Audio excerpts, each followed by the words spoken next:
Hey, ladies and gentlemen, this is Carmine Sabia for Explain America, and for a party that says they're against insurrections, nobody knows how to stage them quite like the Democrats.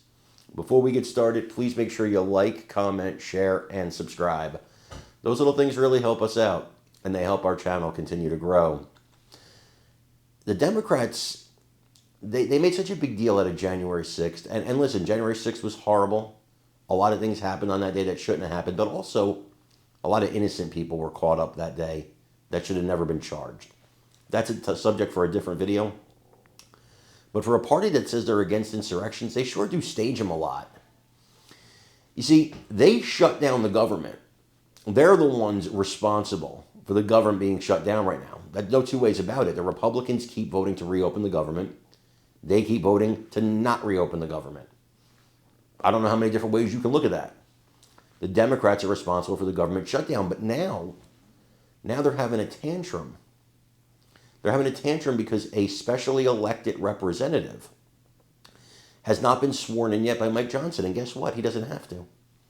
He doesn't have to. The government shut down. Why should we acquiesce to you? Why should we make concessions to you? You've chosen this path.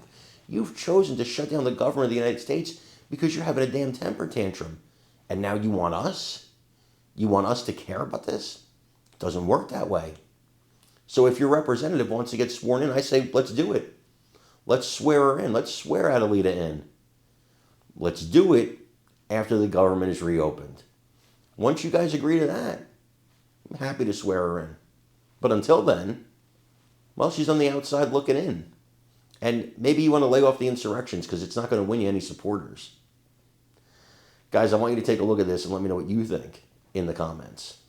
Rallying around Arizona Congresswoman-elect Adelita Grijalva.